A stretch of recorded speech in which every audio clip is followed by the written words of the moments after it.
Ahoy lads, Sam here, remaking an episode in It's a Long Way to Get Good. Well, you probably wonder what happened to the first version of this video, and long story short, I went to delete one of my live streams, and the new YouTube upload studio caused me to instead delete one of my videos. So I guess that's been a thing other people have experienced, and now they just privatize live streams, and I think that's the route I'm going to go from now on, but I won't let that discourage me too much. Maybe I can make it better than the first time around, so let's give it a go. I'm going to be talking about how to be an effective sorcerer. This is not going to be a video about how to be a glass cannon. Uh, I'm not going to be talking about dark sorcery, uh, though a lot of the things I mention will relate to either one of those things. I'm going to be focusing on an effective sorcery build. What I mean by effective is how you can dish out the most amount of damage over the longest period of time without dying. The build I'm using is a meta build, but I'm going to talk about what sort of things you should be using on a build, even if it's below meta. If you're below 45 intelligence, you should be using the Heretic Staff.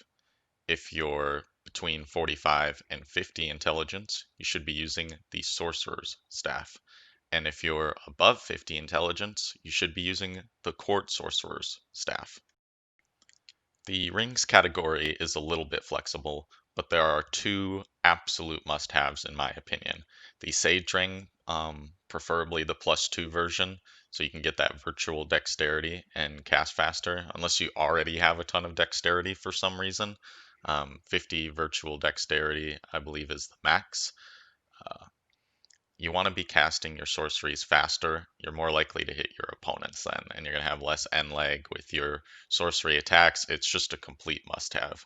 Then the other ring that you should be using always is the Bellowing Dragon Crest ring. If you ask me, adding 20% more damage to your sorceries is very important. That's a lot of damage. I use the Prisoner's Chain to help make up for some of the levels I'm not investing in health, endurance, and vitality. The last ring slot, I kind of swap around. Young Dragon Ring is the preferred ring for me to have on. It adds another 12% to sorcery damage, and that's multiplicative with the Bellowing Dragon Crest ring, so it ends up being a little bit more. But I do sometimes swap that for the Silver Cat ring or the Obscuring ring, depending on the situation. I'm not going to put myself in a dangerous situation for just a little bit more damage. If you haven't already noticed in these clips, uh, targeting with sorceries is very important. You want to use it to support. I like to use my sorcerer when I'm either fighting ganks or I'm ganking. You want to change up what sorceries you're using. Keep your opponents on their toes.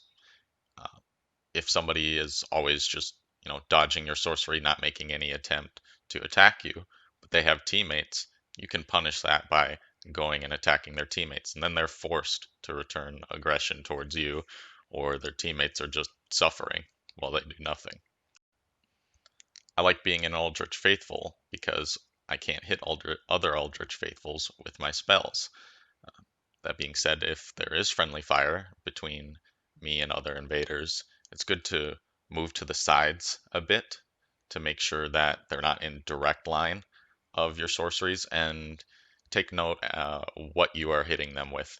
Might not be best to shoot them with a Crystal Soul Spear or Great Heavy Soul Arrow if they're in a good chance of being in harm's way. I should take a moment to note that I usually don't wear the Crown of Dusk unless I'm doing some sort of glass cannon. The reason is you're giving up a lot of defense on your head because the Crown of Dust does not provide much defense. It makes your magic defense abysmal, as well as I'd be giving up poise. And I have a good amount of roll poise due to the armor that I'm wearing. Perhaps the most important part of this video, I'm going to talk about what sorceries you should be using on an effective sorcerer build. Some people like Great Fair and Dart. I don't use it personally, but it is very efficient only costs 4 FP, and it's 0.59 times your spell buff. And you can see your spell buff next to your staff in your stats. Just for example, if your spell buff was 300 and the attack was zero point 0.5 of the spell buff, so half, it'd be 150 damage. And that's before any boosts or resistances, so that is also factored in. Next, you have the tried and true Great Soul Arrow at only 10 FP, doing a 1.5 times of the spell buff. Then you have Great Heavy Soul Arrow, which casts quite a bit slower than Great Soul Arrow, uh, but it's 14 FP and it's 2.425 times the spell buff. So it hits very hard. Then you get into Crystal Soul Spear, which is a whopping 46 FP for 3.05 times the spell buff. It costs almost 3 times the amount of Great Heavy Soul Arrow, but for only about 25% more damage. It'll end up a little bit more than that due to the rings and then brought down by the resistances. It's typically not worth it. Uh, I use Great Heavy Soul Arrow as my big damage dealer. Crystal Soul Spear just costs too much FP. There's times where I will use it. I have it attuned, but that time is not all the time everywhere. Crystal Soul Spear can be used down a hallway when you have 3 enemies because it goes through people. It can be used kind of as a surprise, uh, and once in a while I just throw it out there as a mix-up. But it's not an effective thing to do to spam Crystal Soul Spear.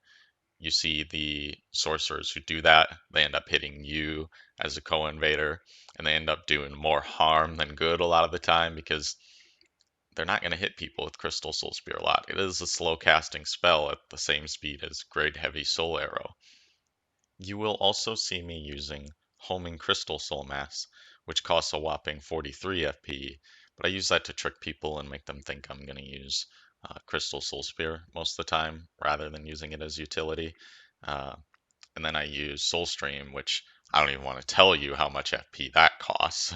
It's over 50, but I use that to push people off as well as support people who have been knocked down. I did a whole video on Soulstream that you can check out. I like to use the Aquamarine Dagger as it's a very good side weapon.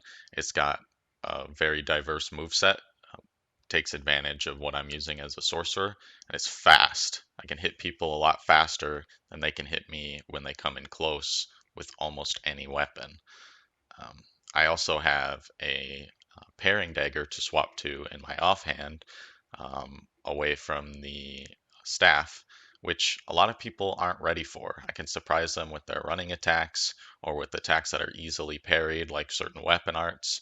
A lot of the time they don't see me switch to it. I think something like a Cestus is more obvious, uh, but I get loads of parries because of that. Now, what you're looking at here in this footage is a real tragedy, as both of my Aldrich Faithful co-invaders have died, and we're up against a Russian streamer, Zero, who's very good at the game, as well as we have that latency between us since he's in Russia. Sometimes when I need to get really defensive, I will switch to two-handing the Aquamarine, and you'll see me throw out a lot of R1s. I don't do that every time. I try to be completely unpredictable in how many R1s I throw out. You can ask my friend Lightbolt, who duels with me all the time.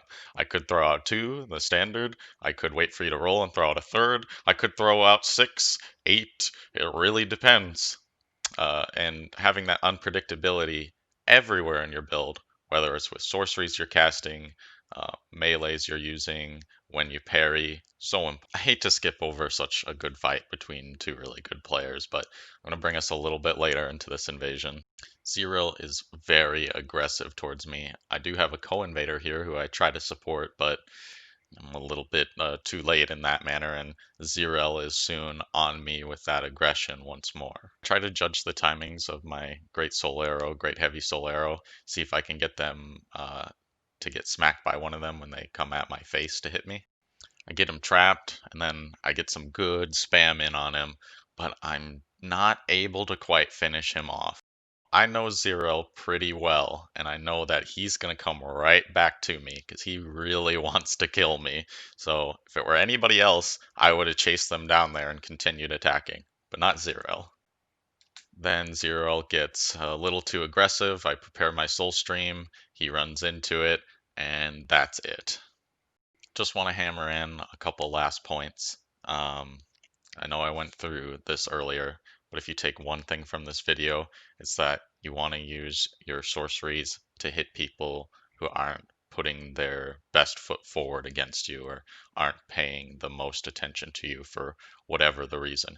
Use it to support your teammates, relieve pressure from people who are being attacked, because even if they have to dodge, you're still adding that pressure to that person pressuring your teammate, and it might be able to let them slip away and get a heal in. Great Soul Arrow does just that little bit of stun, can slow somebody down. Great Heavy Soul Arrow, it's a lot of stun. Same with the other hard hitting sorceries. That stun, slowing people down, big help to teammates. Use it to support your teammates. Don't use it the same as a pyro where you can get in there and get real aggressive. It's more of a defensive support, if that makes sense. Use mix-ups like you would with any melee build. Sorcerer is not any different. Use different spells. Use the right spell at the right time. Don't be predictable. Just because something doesn't work. So if I cast Crystal Homing Soul Mass and my enemy sees right through it and just hits me and then backs off from the Soul Mass, it doesn't mean it was the wrong thing. Keep doing the mix-ups. Don't fall into the same pattern. One last note, I will be getting a PS5 to play Demon Souls. It took me some time to decide that. I'll get one when I can. Seems to be kind of hard right now, but expect me to come out with some sort of tips for Demon Souls, even though it's very similar to how the old game used to be, downright the same in most aspects. But hey, still could be a lot of fun. Uh, Hopefully, you guys keep playing Dark Souls 3 now and after Demon Souls. See you around.